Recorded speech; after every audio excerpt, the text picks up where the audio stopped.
Assalamualaikum warahmatullahi wabarakatuh.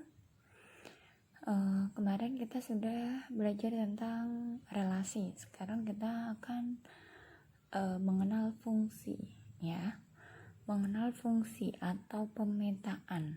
Apa itu fungsi atau pemetaan itu? Ya, tolong dicatat ya, Nak. Lihat bedanya relasi dan fungsi itu seperti apa. Oke. Fungsi atau pemetaan nih. Fungsi atau pemetaan dari himpunan A ke himpunan B adalah relasi khusus yang memasangkan setiap anggota himpunan A dengan tepat satu anggota himpunan B. Ingat, berarti relasi itu memetakan himpunan A ke himpunan B itu cukup sekali, nggak boleh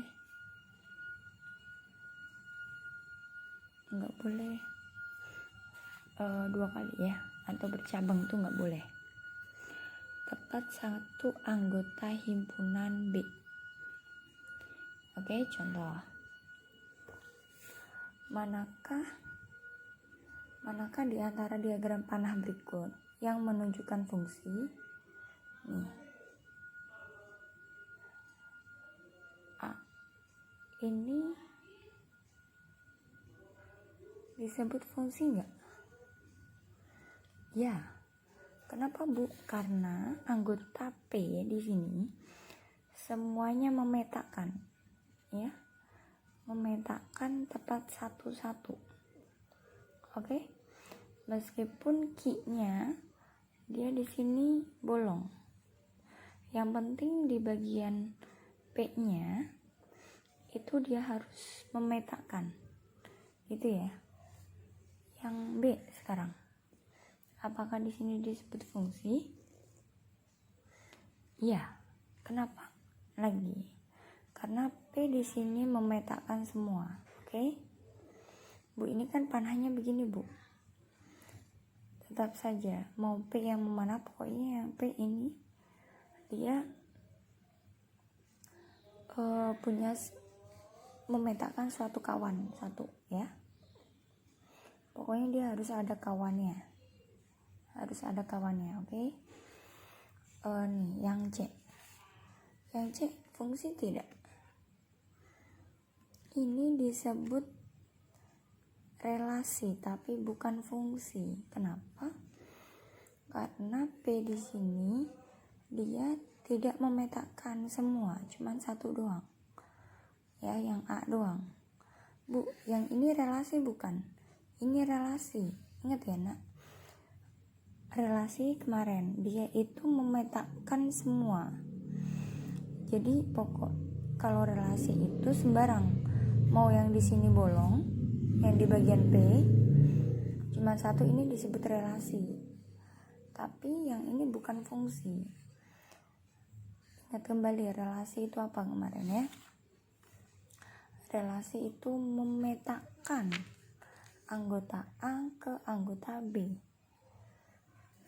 Meskipun di anggota A itu cuma satu, cuma dua, ya. Pokoknya memetakan tepat, ya. Itu relasi. Nah, Bu, diagram panah itu meliputi apa sih?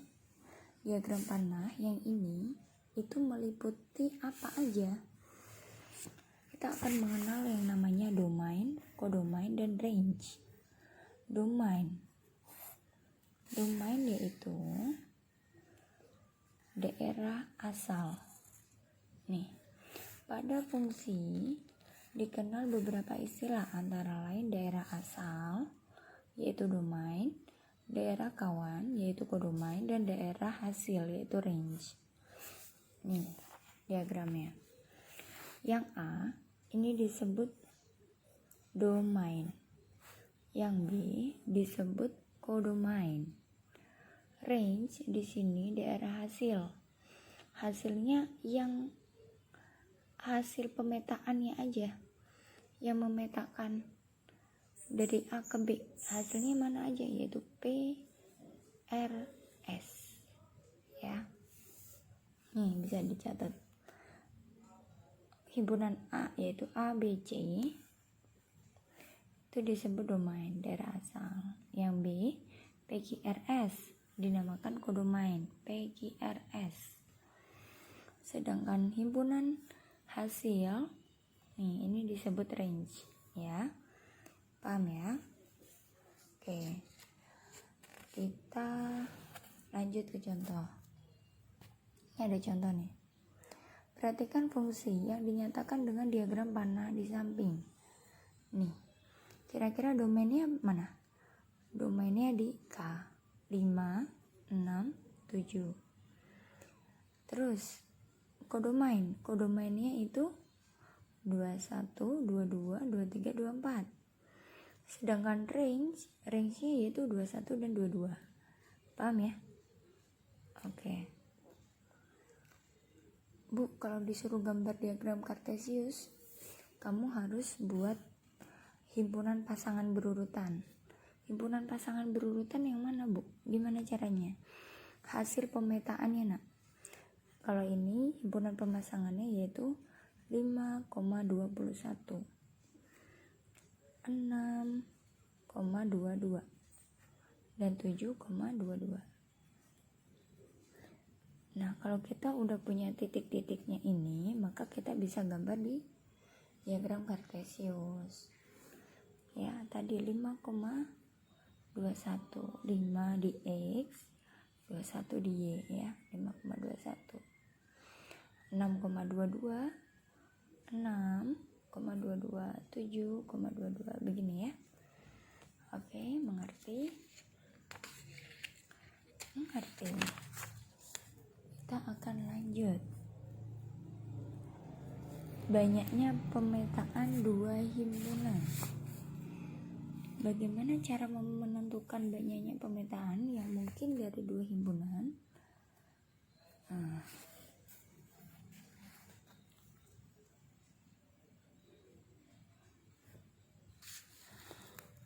Oke, contoh. Diketahui himpunan K. K-nya itu 1, 2, 3. Dan himpunan L. L-nya 10, 20. Tentukan banyaknya pemetaan yang mungkin dari K ke L. Lambangnya anggota K ini ada berapa? 1, 2, 3. Banyaknya anggota, lambangnya ini NK. Oke, banyaknya anggota NK. NK-nya ada 3. NL, banyaknya anggota L ada berapa? Ada 2, berarti NL-nya 2. Oke. Untuk mencari banyaknya anggota, maka NL pangkat NK. NL-nya tadi ada berapa?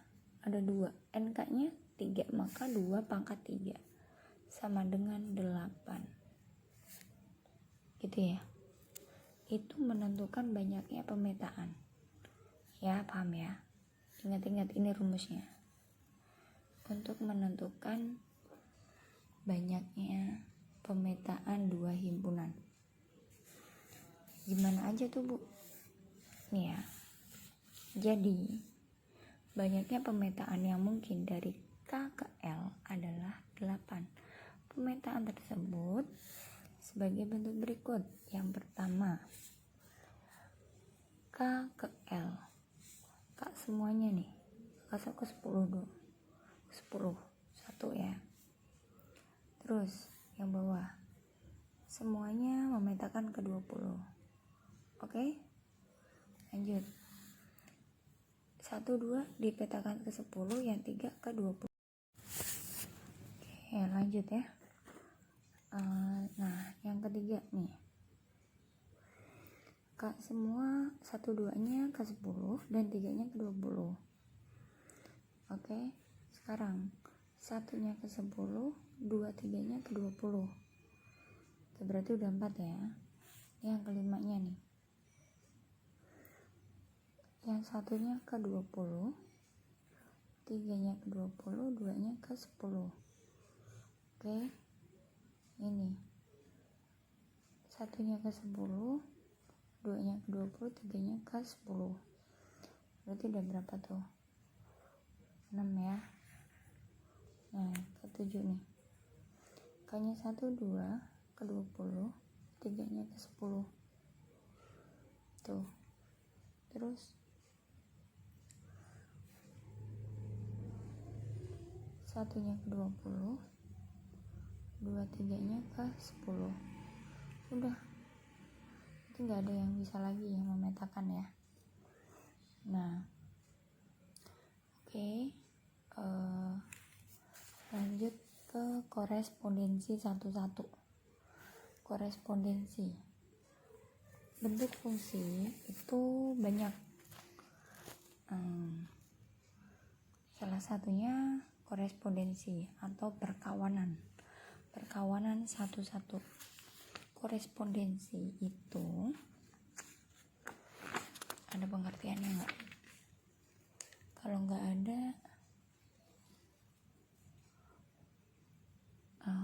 oke, ibu kasih tahu ya, bahwa korespondensi satu-satu dari himpunan A dan B ini harus memetakan, yang A nih harus memetakan satu-satu dan B juga harus satu-satu. Jadi A dan B ini semuanya harus berpasangan dan tepat satu, nggak boleh cabang. Misalkan A-nya ada 2, ini dan begini, itu nggak boleh. Jadi harus satu-satu semua ya. Ini contohnya nih, ada A-nya dan B-nya, ini tepat satu-satu. Diagram panah yang menggambarkan korespondensi satu-satu dan bukan korespondensi satu-satu. Nah yang B ini P-nya semuanya memetakan benar, tapi yang Q ada yang kosong. Ini disebut relasi tapi bukan fungsi korespondensi satu-satu gitu ya. Bukan fungsi korespondensi. Oke? Dan bukan korespondensi satu-satu. Oke ya.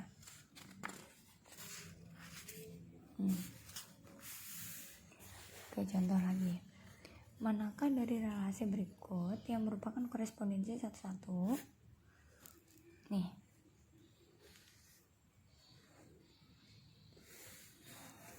Yang A, apakah dia korespondensi satu-satu? Bukan, karena di kodomain ini nggak ada pasangannya. Yang B, apakah dia korespondensi? Bukan juga. Kenapa? Sama. Yang ini tidak ada temannya. Nah kalau yang ini Bu, ini korespondensi satu-satu. Kenapa? Karena dia memetakan semuanya tepat satu-satu ya. Gak ada yang double, gak ada yang kosong. Oke, paham ya? Oke, sampai di situ dulu nih. Ada rumus lagi nih. Banyaknya korespondensi satu-satu ditentukan oleh banyaknya anggota dari kedua himpunan. Nah, rumusnya, jika banyaknya anggota A sama dengan anggota B,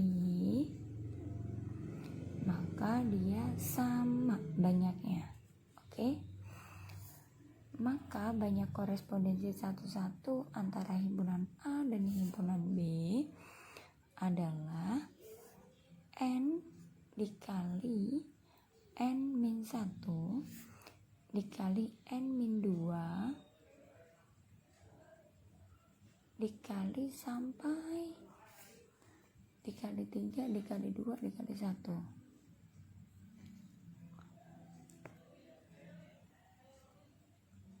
Misalkan A-nya itu AB, sedangkan B-nya 1, 2 nih, lihat.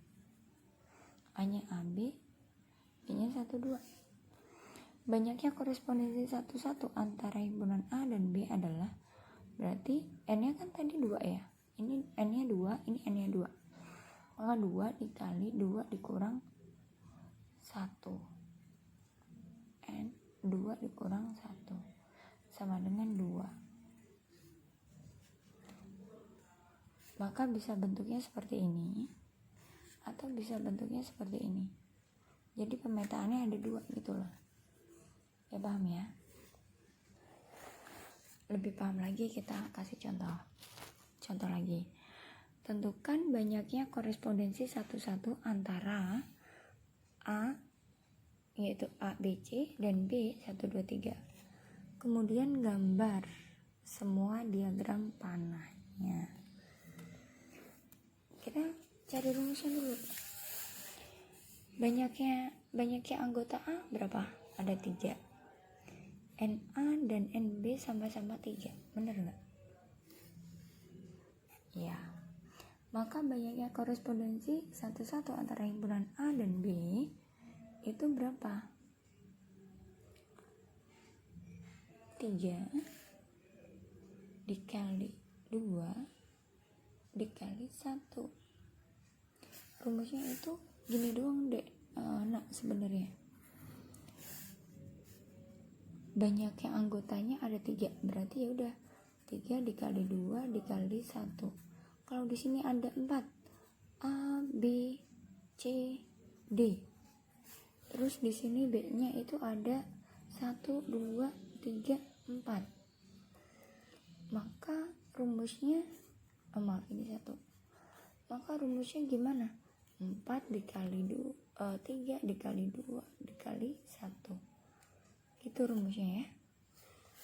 Berarti 3 dikali 2 dikali 1 sama dengan 6. Apakah ada 6? Kita coba lihat gambarnya. Oke, ini mematakan satu-satu semua. Terus A-nya di 1, ini silang. Oke. Yang ini atasnya silang. Ini oke, 3 ya. Terus yang C-nya silang ke 1, A-nya oke. Lanjut. A-nya ke 3, BC-nya ke 2, oke ya. Lanjut. Nah, ini silang begini. Oke. Maka banyaknya korespondensi 1-1 ada 6. Paham ya? Oke, terima kasih atas perhatiannya. Assalamualaikum warahmatullahi wabarakatuh.